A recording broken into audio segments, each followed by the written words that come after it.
Hi, my name is Leonard Jason. For 9 months, I hosted a radio program called Help Radio 1000. This program was broadcast to 30 states and Canada on Sunday evenings. Each week, I invited a different self-help group on the show. During the first half hour, the group conducted its session just as it usually does. During the second half hour, we accepted calls from the audience. In this tape, we will hear clips from several different programs. The first self-help group on the show was Tough Love.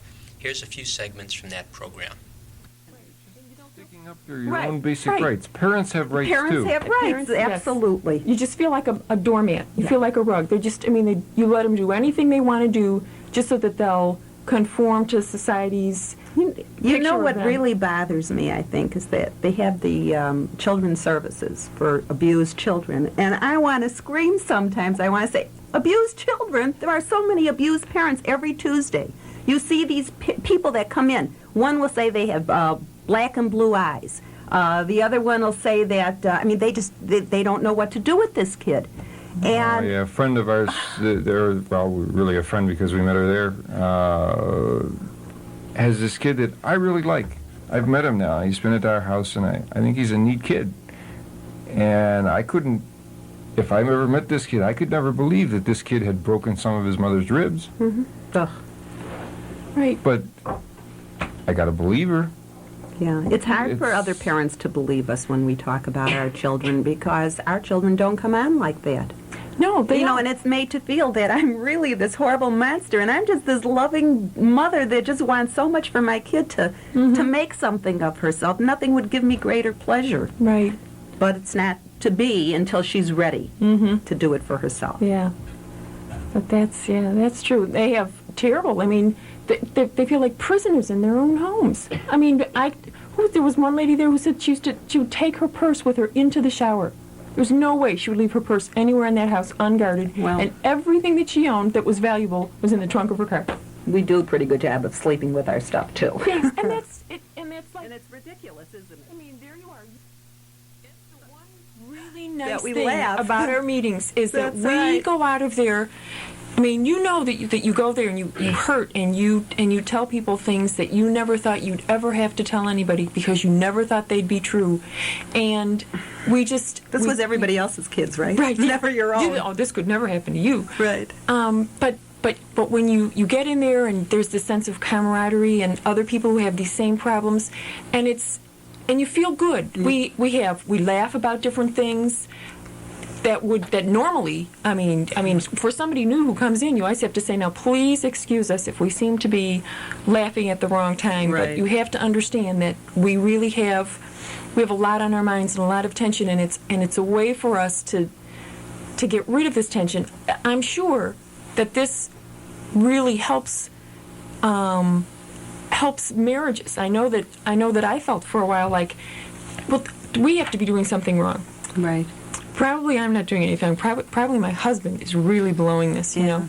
And I thought to myself, and Thanks. that's not, yeah, right. It's easy to put blame on And then everywhere but the right place. And then after I started to go to Tough Love meetings and I heard what different people were saying and how they were handling it, it was like, oh, okay, we're doing this right. I understood then that I had to change the way I felt about some things and just not expect so much. I was expecting too much. Okay, that was my problem. So I stopped. I didn't stop the first night. It's something that it took me a while to do, and then after going to meetings, that would be like reinforced.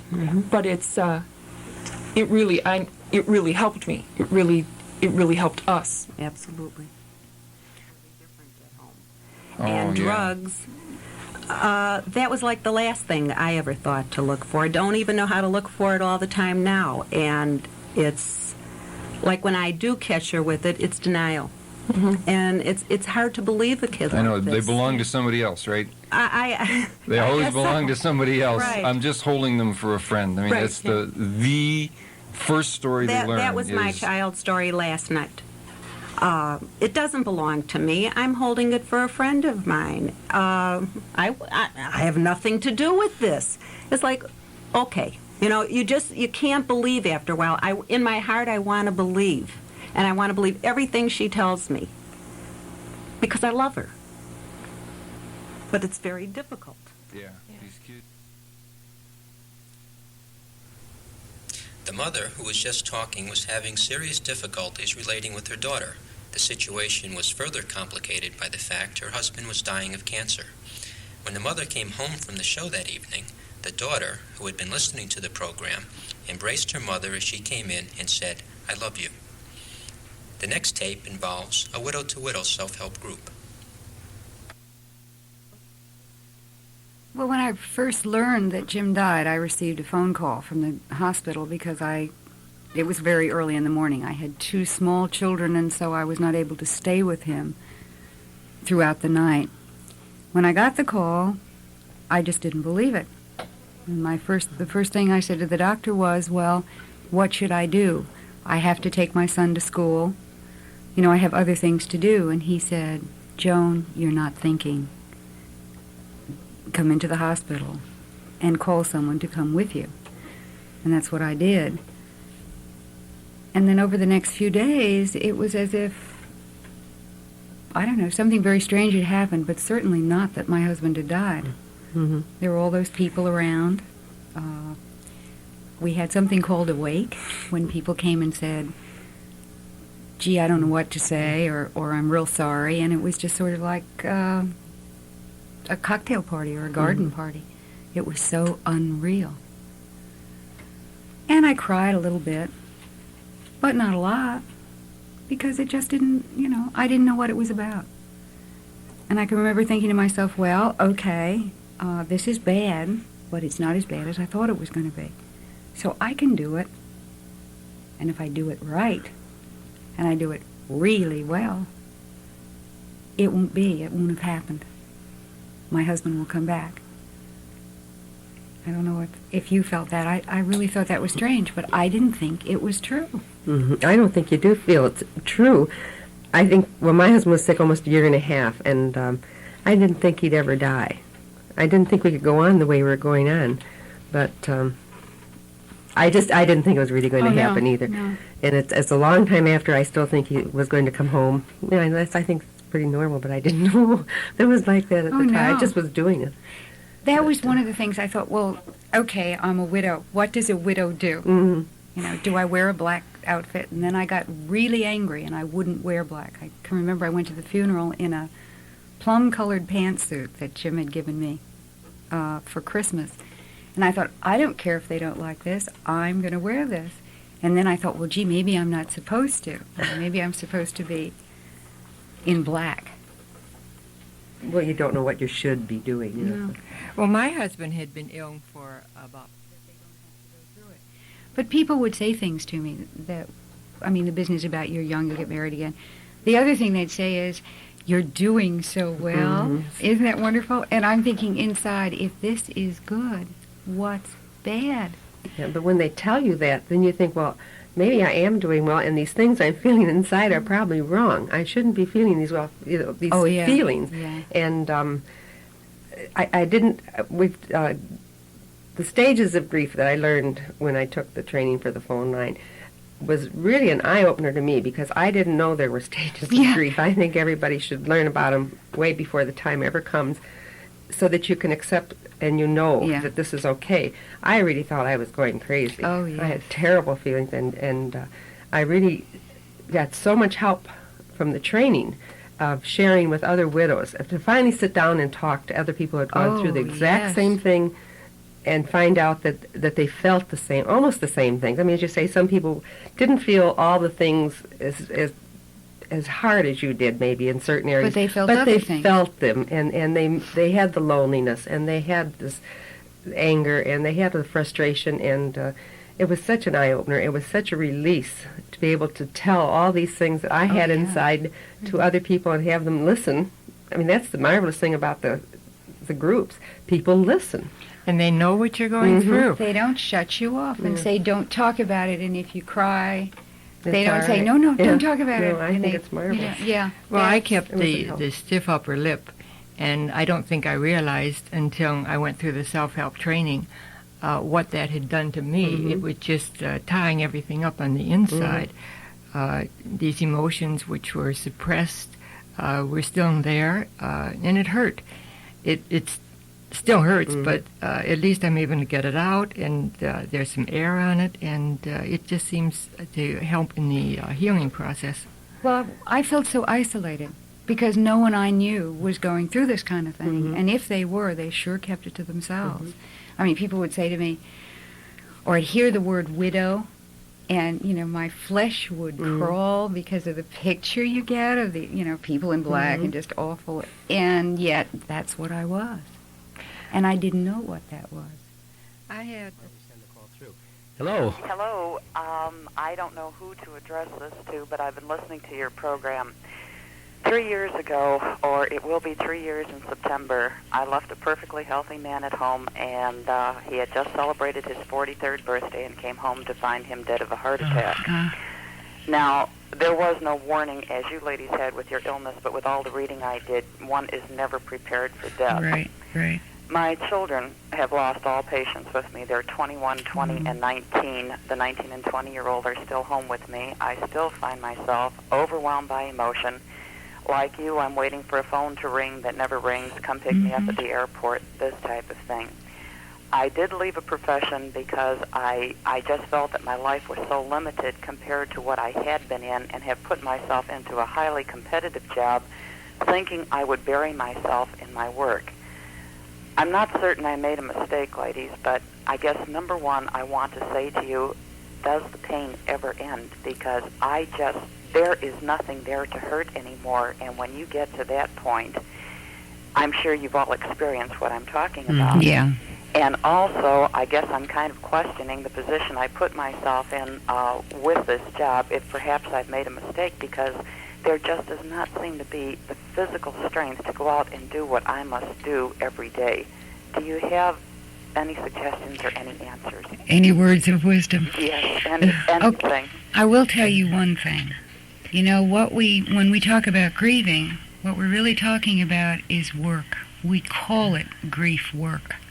So that may explain some of the exhaustion you're feeling, because weariness is part of what we've all gone through. I don't know if... Well, I'm the one who went into the demanding job right after my husband's death. It was probably sooner than you went into your demanding job. I found that the structure of that got me through some very difficult years. I have a lot of trouble in dealing with my feelings. When we went through the support group training, it was very painful for me to talk about these things that were very close and very personal. But the activity kind of, it numbed me, and I was able to focus on what I had to do in the job. I was able to focus on what had to be done for my children on that particular day. And I think that I probably lived day by day, and I didn't plan ahead for more than a week.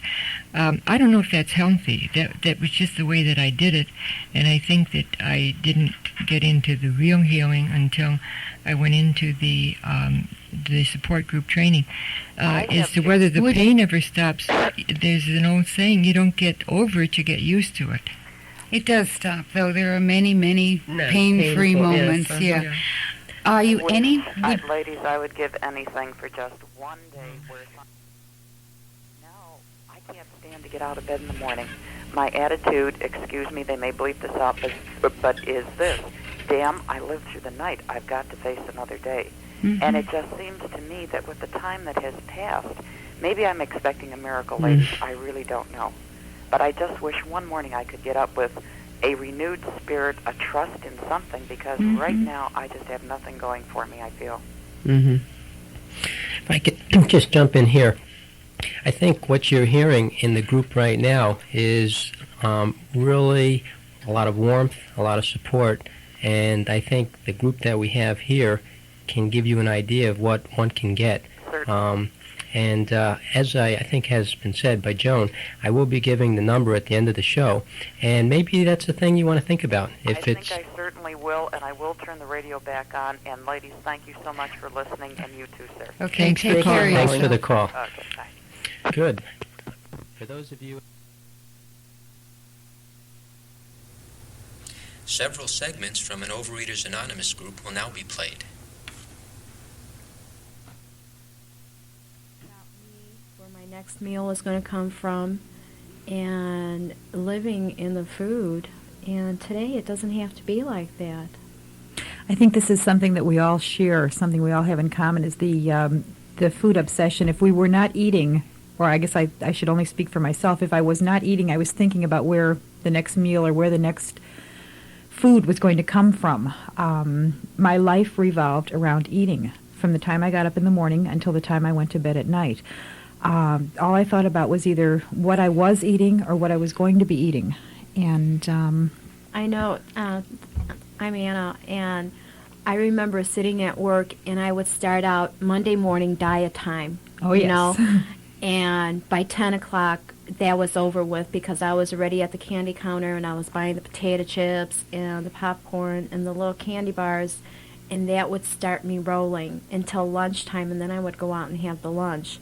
And by the time even lunch was over with, I was already into my desk, reaching for the candy, or whatever I had in there, until break time, and then I would go on break and have a sweet roll and the coffee and stuff, and then dinner time. So it was never a break of when I was going to stop eating. I was always thinking of the next bite, always planning it. It was like even what I was eating, I never thought about what I was eating. I was always thinking ahead to what I was going to have. And I could have visualized all this food. I could taste it. I could remember sitting there and fantasizing about it, about how it cooked, what it would look like. You know those pictures in a restaurant or something, and they always make everything look so real good, like with the strawberries and the pancakes and all that other stuff. And I would always have these images running through my head, the little sugar plums, And, yeah. Yeah, I know. Through the program, I hear a lot of people talk about how they ate, and they hid their food, and they were sneak eaters. They kept it away from their spouse or their family. And I know in my case, I got to the point where I didn't care. I was what would they call a blatant eater, I guess.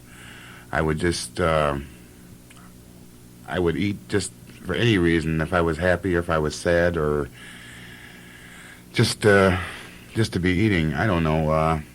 I had no concept of being full or being hungry before I came into the OA program. What do you think about that, Sandy? It was such a relief coming into OA and finding out that I was not the only person in the world who hid food. Oh, yes. I wasn't the only one with Twinkies in the clothes hamper or candy bars in the glove compartment, or, things hidden in the dresser drawer. Or I would buy 2 bags of cookies. One would be for the kids and one would be for me. And, of course, the bag that was for the kids, you teach your kids to share. So, of course, they had to share that with their mother. And then the bag that was for me, that was always hidden. I thought I was nuts. I guess I was. I guess I still am. But it's nice to know that I was not the only person. I'm not the only one who experienced these feelings, who went through these things. Every single one of us has done things like this. And through this program, we can recover. We don't have to do this anymore. I would just want to run home from work and to stuff myself with the food because I was in so much pain, and I didn't know that there would be someone out there that would want to help me or listen to me. I didn't think I mattered. Yeah, I know what you're talking about. It was real hard to really believe that someone out there really cared enough for me. Yeah, it took some time in my case, too, to believe that these people actually cared about me, actually loved me, and actually were not judging me. Mm-hmm. When I went into my first OA meeting, I thought, well, I'm going to be the biggest one there. And guess what? I was. I was the biggest one at that meeting. And I heard people talk, and I know that people came from where I was at that time. And I knew that if they could do it by working this program, and these people were people who had tried everything that I had tried, usually plus more. Yeah. And if they could do it, I could do it. It's funny. I was in the program for about... We're going to take our next one right now. Welcome to our program. What can we do for you? Yeah, I was just I just get depressed because of my weight, and I tried everything, and I was hoping this would work. One time I tried, but I couldn't get to a good place or something, so I wish they could, there was a way that, I wish they could get me over my depression of it. I weigh 215, I'm 5 foot tall. I wish there was some way that they could help me with it. Okay. Oh, there is a way. Come to OA meetings. You'll find that you're not alone, that we've all gone through the depression. I heard someone once describe depression as anger turned inwards. I spent most of my life being depressed. I was afraid to show too much anger because nice girls didn't do that. And I can get angry. I can get appropriately angry today. And I don't have to. There are obviously days when things don't go the way I want them to, when I get depressed, but I have the program to fall back on. I can get on the phone. I can call somebody and say, oh, this has been a terrible day. And people understand. And everyone's there to help me. Yeah, well, this lady said that they could give me a number in Indiana. Anyways, because it's got sugar and everything else. But, I'm just in general depressed state, that's all. And I was coming home from a church service when I heard your program, so... And there are... Must have been the reason the Lord wanted me to hear it. That's right. There are Overeaters Anonymous meetings in Portage also. Where? In Portage? That's the one I... Our next show involved the Stepfamily Self-Help Group.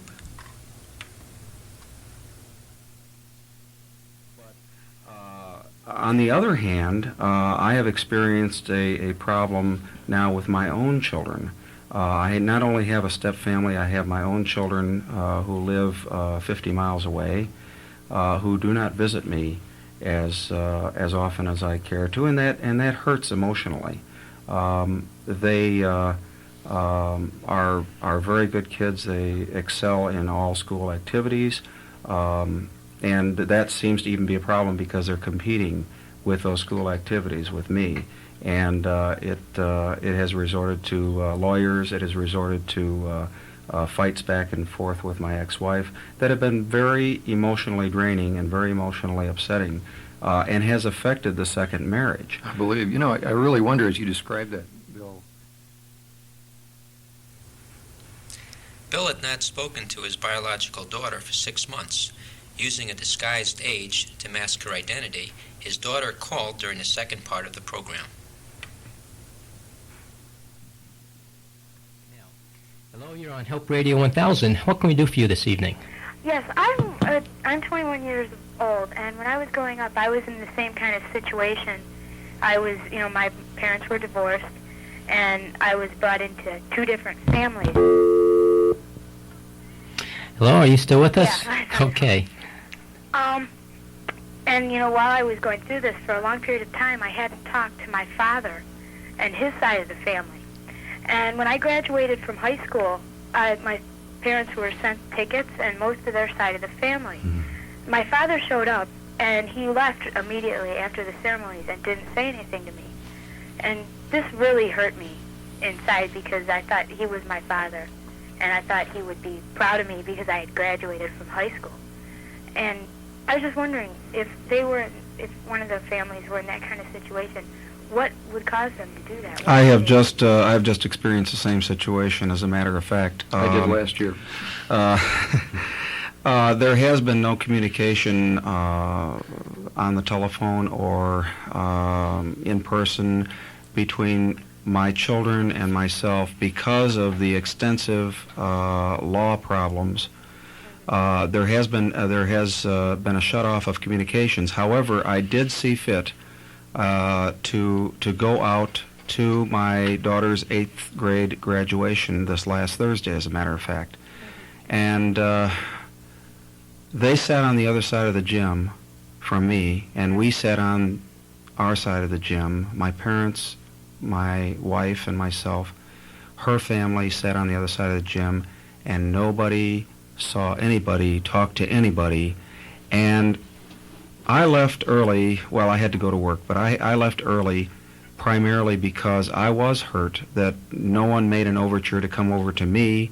I had called my children for the last 4 years at least a couple of times a week beside whenever I could getting them in. Okay, well, see, with my father, there wasn't, talking for a long period of time because of, just differences within the family, making agreements with the divorce and everything. Right. And when I graduated, this man was my father. Mm-hmm. And I still loved him just because, not just because he was my father, but he brought me up a good part of my life.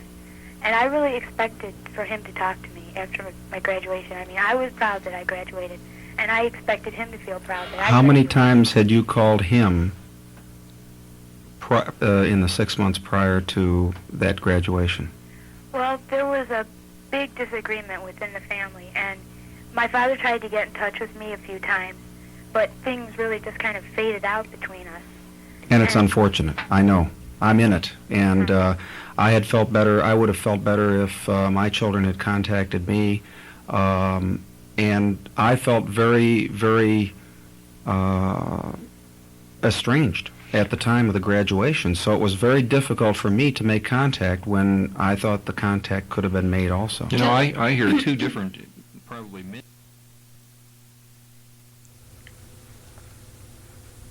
Bill later reported this phone call was followed up with more contact with his daughter, and their relationship improved considerably. One of our sadder programs involved Make Today Count, a self-help group for those with life-threatening illnesses. Leland, the person speaking at the beginning of this clip, died 2 months after this broadcast. We dedicated our last program to him.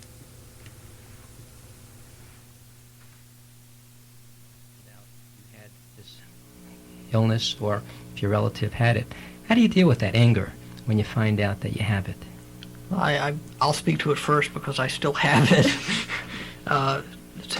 Still going through a lot of the uncertainty of not knowing exactly how serious my illness is, or how advanced it is, or whether it's in fact, going to threaten or take my life. Your initial questions are, why is it happening to me? I'm young, I'm healthy, I don't smoke, I don't do any of these things, but nonetheless I have something that could kill me in a matter of years. And you go through, I guess, there are a lot of phases that all of us go through of denial and anger and just questioning why it happens to be me. And there are never any answers really to any of the questions. And I guess the thing that makes me most angry is the amount of uncertainty that exists. I know I'm ill, and but I don't know, just how sick I really am, and nobody can really tell me. They don't, it's really a matter of chance as to whether I get cured. It's not a very exact science at this point. If I, had gotten sick 10 years from now, it might be very routine. Or if I'd gotten sick 10 years before, I could have been dead by now. So it all seems so random, and it doesn't seem to make any sense. And I think that's what really makes me angry sometimes, is that there's no, there doesn't seem to be any reason.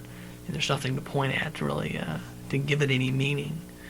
Diane, you went through it, a few years back, and I was angry because you're fine one day and then you wake up the next day and your whole life has to change.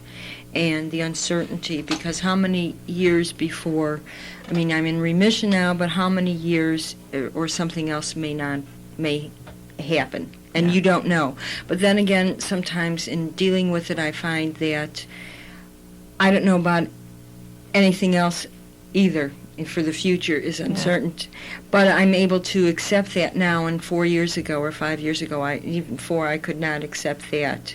The anger, there's still anger inside me at times when I'm just having a bad day, and I think, well, or if I'm doing something and a lot of the activity I used to be able to do, I can't do, and that was part of the illness was taken away, or part of my eyesight is gone, and that's part of the chemotherapy, and that makes me damn angry. To put it bluntly, and can't ride a bike because of the vision. So how do you deal? So I take out my anger by walking and doing other things, but I can channel it, but how I got to that point is, I think, just a matter of time and dealing with it, but the uncertainty of that, maybe the remission won't last, and, they keep saying that maybe, but then again, I didn't know about anything else before, but I don't,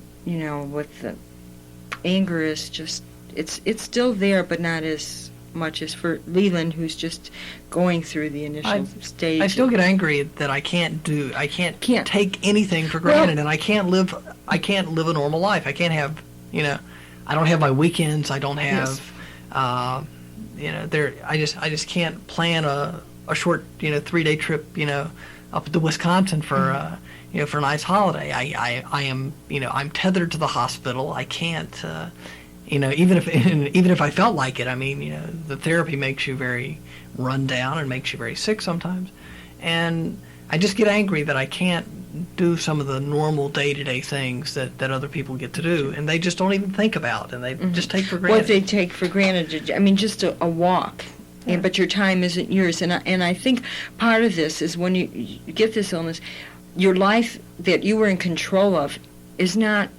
You're not in control of anymore. It's taken away from you. And control is a whole issue, The people around you, you're watching, and sometimes you have to be dependent upon them, and you don't want, you're not in control, and everything seems to be going haywire on you. And it's a total, I'm just appalled. It really shakes things to the core. And I guess for me, one of the hardest, one of the things that really cut the deepest was when I was told I was ill, one of the first things they said was they told me, you're probably not going to be able to have children. If you live through this and you're fine, you're still not going to be able to have a family. And, all of the things that were very fundamental, and I think that everybody sort of has in the back of their mind as being this part of what they, if they want them, they can have them. You feel like you've just really had these things stripped away from you. And that's, trying to deal with those fundamental issues, aside from not being able to, have the energy to go out for a walk or go for a bike ride, it just gets overwhelming sometimes. It gets very difficult for it to make any sense at all. And I guess I'm still very angry. But doesn't that go away in time, or don't you come to accept that in time, like knowing your limitations and what you can do? Does that anger ever? The anger does. It's not as you become less and less angry. You learn to accept or channel things from one thing. That I'm angry is, and Leland brought that up, not being able to have children. I mean, I'm older now, and maybe I never wanted children, or maybe I hadn't planned to, but when it's taken away from you, have no decision. You have no decision. It's not yours anymore. It's not your decision anymore. It's just literally taken away from you, and there's not time. Relationships, you're afraid to get involved for fear that something may happen, and you may be, do they push you away? And so the anger, and I'm just now, I think, getting back into accepting that this is a part, and everything seems to be going on and on. Yeah, I still find that, I'm still, it's so new to me, it's only been, I guess 5 months that if I'm given the opportunity to just deny it all and just turn my back on it, like I got 2 weeks off of chemotherapy, and I didn't get sick for 2 weeks. I just completely blocked out of my mind that I was ill. I felt good. I just went out and had a good time, and just tried to pretend it wasn't there. And then I turn around 2 weeks later and it slaps me right in the face, and I'm back. I'm back on my back again, and I'm back in chemotherapy. And it's really, it's as hard emotionally as it is physically, and depending on what you have, it really depends on how hard it is for you to be treated. But at the same time, the emotional, it's really a roller coaster you're on. You're up and down all the time. Physically, or is that? Well, both physically and emotionally. Yeah. I think emotionally, regardless of what kind of therapy you're on, you're sort of, there's the anxiety of just not quite knowing whether that lump is really something significant or whether it's nothing. And you go to the doctor every week, and there's all the tension that builds up, when you see the doctor, Yes. every week it's a new ball game, and something can change just, in the matter of a week or two. It can go from very good to very bad. It's, it's all the scans and all the x-rays, and what are they going to tell me now?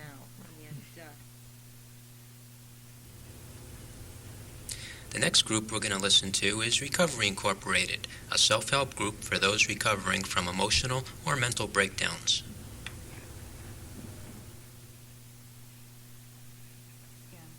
All my life, I had been from a youngster into a teenager and young adult, I had been a very sensitive, nervous individual. I did a lot of crying. I was afraid to make mistakes. I always thought I had to be perfect. And so I was in constant duality, fear of doing things, fear of making mistakes. And my illness reached its peak in 1958 and 59 while up in Madison, Wisconsin. And it began with primarily fears and phobias. The fear, especially of harming myself and of harming others. I became afraid to see a cord or cut up a salad. I became afraid to go out with my friends socially because I was afraid that I might hurt them or myself. I became very withdrawn. Gradually, other fears and phobias began to develop. I began to have the fear of heights, the fear of crowds, the fear of being alone. And I had at the time been a part-time student at the University of Wisconsin as well as working for a medical doctor. And on a particular evening, in a panic, actually, that evening I can vividly recall thinking that I was doomed to be living out the rest of my life in an institution. No one would ever have these thoughts. I was a bad person. No one in my family had ever had nor seemed to have had an emotional or nervous problem. They were the pillar of strengths. I was the black sheep of the family. I would disgrace my family. And so I called my doctor. Oh, another thing, too. I really thought that God was punishing me, that this is what happens to bad people. And so I really felt that I was terribly alone. And I did call the doctor for whom I was employed, and he immediately saw me and put me on medication and told me that we would talk every day when I came in, and we'd talk about some of these things, and he wanted to get me on this medicine, and that did help. And we began to talk about the anxiety and the symptoms and what it meant. And after several weeks, he said, "Now, I have heard of an organization that is doing great work, and I want you to attend this organization, and it's called Recovery Incorporated." Well, when he said that, I remember the sinking feeling in my stomach, because I immediately thought that he's just trying to get me someplace where they're going to wrap me up in a white coat and straps and haul me off to an institution, that he really thinks I'm going mad. Mm-hmm. And I was so suspicious of that and so convinced of that I packed my bags. I left Madison. I started westward, with the destination being the Golden Gate Bridge in San Francisco, from which I would jump and, commit suicide. And I never told my family where I was going, and I did leave, and I found jobs along the way to get me enough money to keep going. This seemed to be a goal of mine, and still having the fears and symptoms, being a recluse, not wanting to talk to anybody, not wanting to socialize. And I did get out to California, and I didn't obviously have the nerve to go ahead with this, but in a panic I called him from California after almost a period of 2 years. And he told me that I would have to trust him, that I needed professional help. I needed to come back and get back on the medication. I needed to get to a recovery meeting. It was not a place where I was going to be put in a straitjacket and institutionalized. And I did, come back and finally got up the courage to attend my first meeting. And all of this time feeling very hopeless. And I remember not much out of my first recovery meeting, except that I was indeed not alone, and that there was hope, and there was a lot of fellowship there that night. Mm-hmm. Okay, well, I might talk a little bit about... But you felt like I did, and we're dealing with it. You know, Emery, you talked about coming to recovery and no one, said anything or questioned you, when I came to recovery, I can remember that first night peeking around the doorway to see what they looked like. And Joe was the group leader, and he said, "Come on in and have a seat." And I came in and I sat down, and he kind of said, "We're going to go through the format of the meeting." And he said, "Who sent you to recovery?" And I said, "Well, my doctor." And he said, "What?" He did ask. He said, "Well, good, you can get help here." And I remember just the fact that he said, you can get help. It's a structured meeting. We won't ask you to talk tonight. But I sat through the whole meeting and cried. Literally cried with my head down, and every once in a while, I'd peek up, through the tears, and I'd get a smile from one lady, and Joe would nod, and it was that warmth, that fellowship that I felt that night. And when you said you were preoccupied to hear what was going on, I didn't hear anything that night either, except that I knew that Don't you think what you're bringing out too, Emery, is that we learn to deal with daily life in recovery, and we take it one step at a time, and then the principle of self-endorsement comes in, doesn't it? So that when you first started in recovery and you began to put forth the effort to do something that you were fearful of doing, let's say getting out of bed, you also had a way to say, instead of blaming yourself for the things that you weren't doing yet, you began to look at what you had accomplished in that simple part act. Well, before recovery, I would have stayed in bed all day, or maybe, most of the morning. But I did get up, and I can't endorse myself for doing something, going against the fear and the belief here. Yeah, I remember I had some trouble with endorsement to start with. I thought, this is silly. I don't deserve to pat myself on the back or take credit for anything. I'm doing things so poorly. But the thing that really I was able to do when they would say, well, at least endorse yourself for the effort. And I could identify with that word effort. It took a lot of effort to get out of bed, tremendous effort. And I thought, well, and then they'd say, just do it whether you believe it or not, endorse for the effort. Well, So that, I could recognize the effort it took. Yeah. Mary Jane, I can remember one of the first examples I gave was...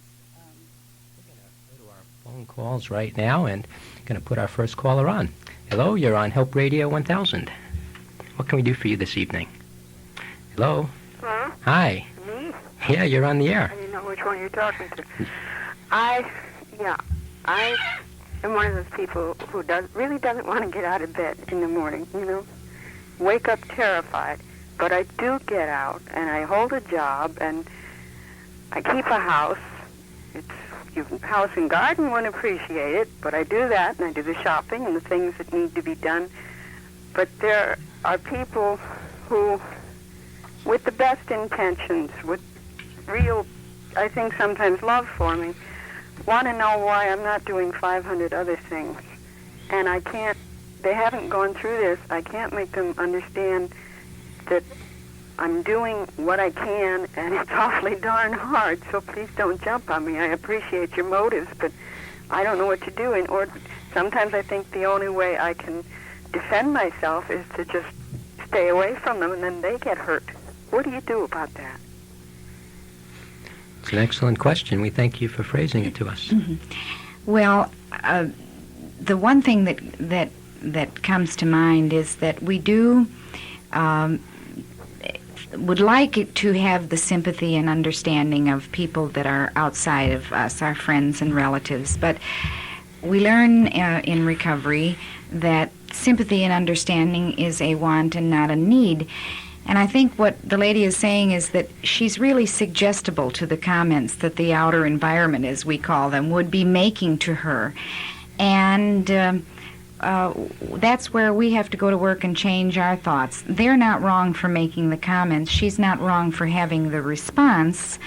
But she doesn't have to believe the comments that she's making. Wouldn't you say that are being made, Emery? Yeah. Drop that judgment. Yeah, she can't stop the people from making the comments. She has to, she can listen to those and not to blame herself for not acting on them. I mean, we get into this that we feel like we have to justify ourselves to everybody, and we really don't. We only have to justify ourselves to ourselves, and she's doing a good average job. She said she has trouble getting out of bed in the morning, but she's holding a job, and I assume she's doing some things around the house, and I think I heard her mention garden. So, I mean, she can endorse herself, give herself credit for the effort she's putting forth in what she's doing, and, the situation with her family, she'll bear a lot of discomfort, just to be aware that this will cause her to have discomfort, and that the discomfort is not dangerous. It's distressing, but not really dangerous. And the big thing is the endorsement. Give herself credit for what she is doing. And if she's endorsing herself, she can't be blaming herself. Yeah, we would hope the caller would, try to attend the recovery meeting to get...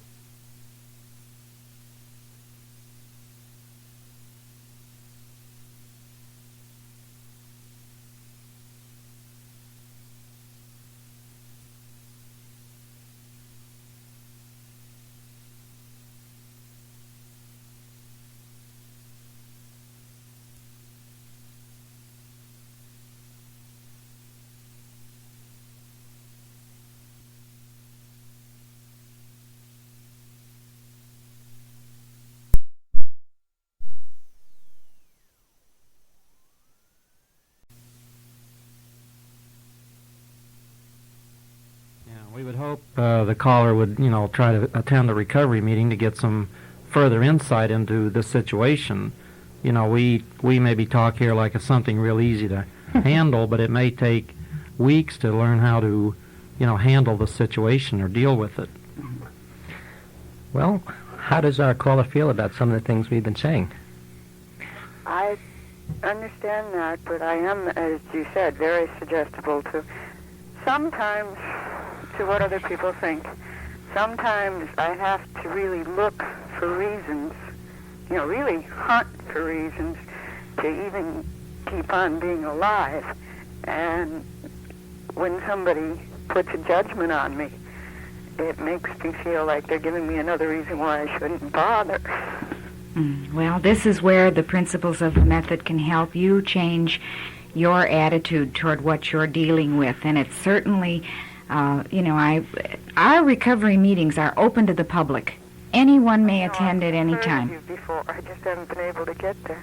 Well, it certainly can help you, because we do get suggestible to remarks that are made by people externally, and the immediate response is to say, I'm wrong. I'm doing something wrong. Give another guilt. And that leads to defeatism. And defeatism can break down your desire to go on. But we can't do anything about what people will say to us. We just have to learn to change our attitude. Now, as Emery brought out, that's simple, but it's not easy. And what one needs to do that are some principles, techniques, so that you can change your attitude and replace those insecure thoughts and feel better about yourself. And there's such a thing as suggestive immunity that does come with practice. Great. Any other reactions from our guest tonight? Well, she mentioned also about staying away from the people that are making these comments, and I think, in recovery we would say that's average. I mean, she's not wrong if she wants to stay away from them. She doesn't have to, punish herself by listening to all this. She can listen to some of it and stay away from some of it. She doesn't have to be perfect and have these high standards. She can lower her standards in her interaction with these people she's referring to, and just to endorse herself again for that effort. She's not wrong. She's behaving. She can't help the response she's getting. That comes by itself. It's what we do later that's the thing we can work on. Thank you, Emery. Did our caller have anything else you'd like to add this evening? Well, I would like to thank the station for having them on. It helps an awful lot just to know there are other people like this. Well, I also want to tell you it takes a lot of courage to call us up and share with us very personal things, so we appreciate your call. Thank you. Thank you. Okay. Once again, for those of you who are out there, tonight we have Recovery and... Sections from Time Out to Enjoy, a self-help group for learning disabled adults, will be the last group we listen to.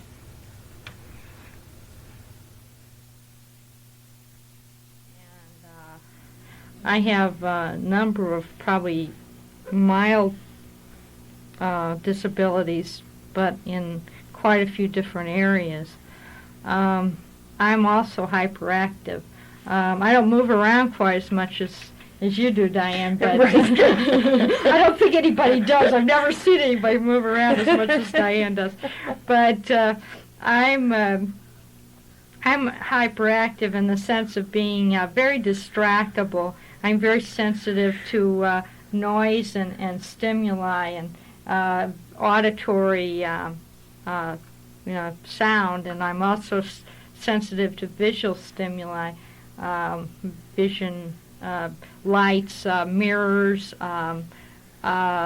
designs on the wall, rug patterns, that kind of thing. You remember when you and I were in Kansas City the first time we met? We were walking down the hall, and there was mirrors up on the wall, and then there were these really strange patterns, kind of like the pattern here in the radio station, only much worse, in the carpeting, and how you and I were just kind of really spaced out, walking down, looking at these patterns. We can get really spaced out on something really very simple and kind of unique. We've tried to help ourselves. Diane and I. That reminds me of one of my stories. It's sort of like it was the blind leading the blind. I had a very good friend who was totally blind, who had a seeing eye dog, and my left and right was mixed up, and and we'd be walking along, and I'd say, "You go left," and she'd say, "Are you sure?" And I'd say, "I don't know." We go back and forth. We couldn't get it together. Speaking of directions. Yes, speaking of directions, right. Oh, that reminds me. Tell everybody about the time that you and Ed went up on this trip. Oh, geez. we went out to, actually we were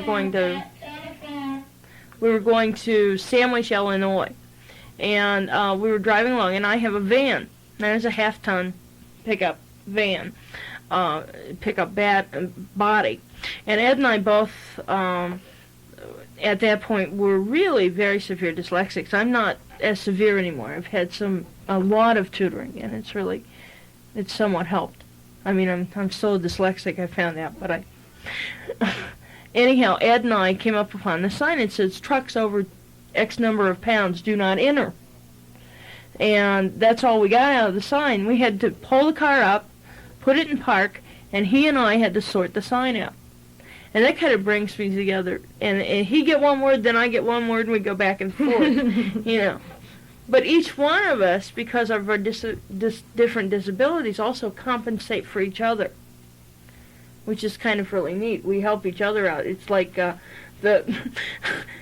just recently we had letterhead made. Okay?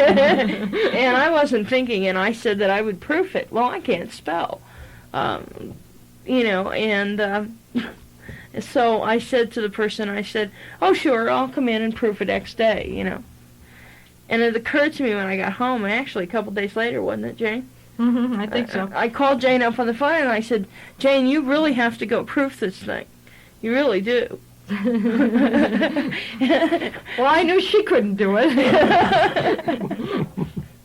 And so it's like each one of us have different disabilities, but we've compensated for each Well, other. it turned out, though, it turned out that I didn't notice that the size of it was all off. Well, that's good as your perception. That's go into another problem. And in fact, she also proofed my business cards, and the size was like minuscule. well, you Little really things. needed It was a really- microscope to see it. Not quite, but... And so I had to say to the lady, I'm really sorry, but each one of us have a different disability. And she said, well, why can't you both come in here together? Then you'd make one person, you know? So it was just, you know. Those are some of the crazy things you run into every day, I should say. Mm. And we try to, try not to enjoy it, we try to laugh at our disability. You have to. You have to, yeah. Jane, tell them about your LD bird. Hello. Hello. I wanted to talk to Jane. I just wanted to tell her how much it's meant to me to hear her talk tonight. I've Thank had you. these problems all my life, and I really thought I was a little bananas. And everybody else... I've thought that many times. Everybody else that I associate with at work, or it's always an undertone that I am a little bananas, and it's just your problems hit me right between the eyes. It was really great. Thank meant you. a lot to me. Could you maybe share with us a little bit about what you mean by bananas? Well, I know exactly what you mean. when I'm talking like you said, the small talk, you know, in my mind, what they're talking about is so trivial. I just can't respond to other people. I know. One of the things I've thought is that maybe it's not so much that it's trivial, but that you're on such a different wavelength than they are that you can't even relate to it at all. That's right, exactly. Yeah. I have to pretend in order to be in the social structure, you know, in order to be in the group at all. And it's very hard to pretend if you're as I said, in a space-time warp. You know, it doesn't fit in with what other people are thinking or saying, and it's very hard. It's wonderful to hear you say that, because I really thought, gee, I really am different. Isn't there anybody, you know, that thinks the way I do? Yeah. And it was really comforting to hear her talk today. That's great. I just wanted to tell you that. It meant a lot to me. Sometimes I've thought that maybe the way that I perceive things isn't necessarily bad, but that it's just different. And that the problems that I run into are not, you know, are that it doesn't fit in, you know, and so dealing with it that way has helped a lot, I think, and it's changed, you know. Well, I think maybe I can try to relate to it a little bit better after hearing you today. Really, it's done me a lot of good. Well, thank you. Thank you very much. And you're driving, too. I can't pull into a drive-in bank or anything. How do you do it parallel parking? Take the post home with me. Remember the post I took home with you? How about parallel parking? How do you do with that? I don't. I have a parking space, and it's real hard to get into, especially at night, and judging it. Every car I've had, I scratched up the right side. I bought a used car a couple months ago, in fairly good condition. Scratched up the right side. So I keep hitting. No matter how far I'm away, I always manage to scratch the right side within 2 months, without fail. I park way in the back of every.